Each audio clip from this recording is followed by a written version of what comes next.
Tara, samahan nyo kami maglambat dito sa palaisdaan. Ngayong araw guys, samahan nyo kami maglambat dito sa palaisdaan at manghuhuli ng mga napakarami at napakalalaking mga bangus na inalagaan natin. Kaya samahan nyo kami ngayong araw guys sa paglalambat natin ito.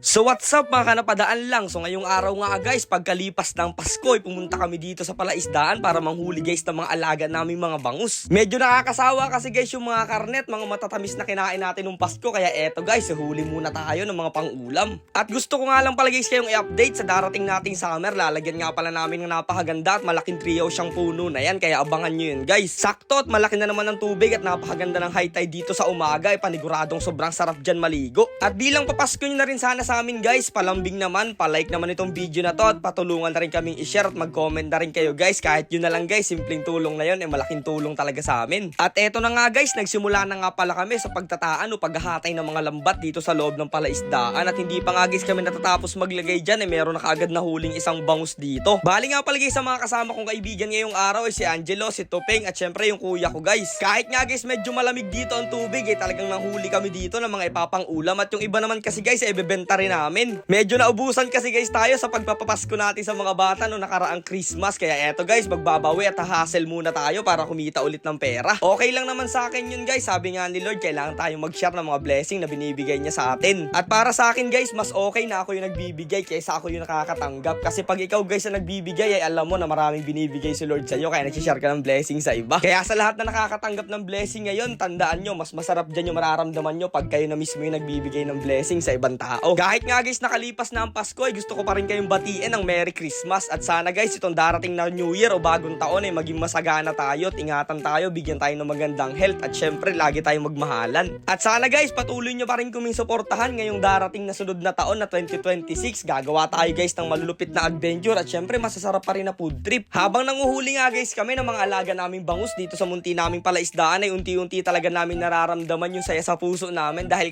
kahit papano guys ay nakapagpalaki pala kami ng mga ganitong klaseng alaga namin. Balak na rin kasi talaga guys naming anihin to ngayong darating na January para sa susunod ay makapag-alaga tayo at saktong-sakto yun guys, paparating ang summer ay malalaki na sila at meron na tayong mapufood trip. Meron tayong pang ulam doon sa gagawin nating treehouse at syempre doon sa mga floating kubo natin na gagawin, doon din tayo kakain.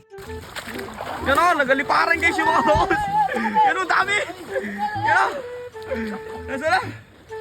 Nagulat nga guys kami, akala namin wala na yung mga bangus dito. Pero nung pumunta kami dito sa may gitna ng palaisdaan, nandun sila guys lahat at nagtalunan. Kailangan nga lang guys namin mag-ingat dyan kasi pag natamaan tayo niyan, paniguradong black eye. Medyo malalaki na talaga guys at malalakas na yung mga bangus na yan. Kaya konting ingat lang habang nilalabog namin dyan yung mga bangus ay talagang nakalisto kami dyan at handang umilag. Maya-maya nga lang guys ay natrap na rin namin yung mga bangus dito at nahuli na rin sila dito sa lambat. At ayan, kung makikita nyo, kasama ko dyan yung kaibigan ko si Angelo, si Topeng at yung kuya ko guys. Talagang sumugod kami dito sa palaisdaan kahit medyo malamig ang panahon. At sana guys, konting lambing, huwag nyo sanang kalimutang i-like, mag-comment at i-share tong video na to kasi malaking tulong na yun guys sa grupo ko. Maraming salamat. Hindi rin kasi guys talaga biro yung mga ginagawa naming content. Napakadelikado talagang mga content ay dito sa dagat kasi guys nandito yung mga malalalang mga isda na talagang nakakamatay. Pero okay lang yun, basta mapasaya namin kayo at kahit papano mapawi namin yung pagod nyo sa panonood ng video namin ay ginagawa guys namin araw-araw yan. Marami na rin nga pala guys kaming nahuli mga bangus dito at saktong nilalamig na rin kami at yung mga kasamahan ko kaya nagdesisyon na kaming umuwi talaga dito na sobrang saya. So bale eto na nga pala guys yung mga nahuli namin, dala-dala na namin pa uwi. At ayun guys, maraming salamat sa panonood at kita-kits na lang ulit tayo.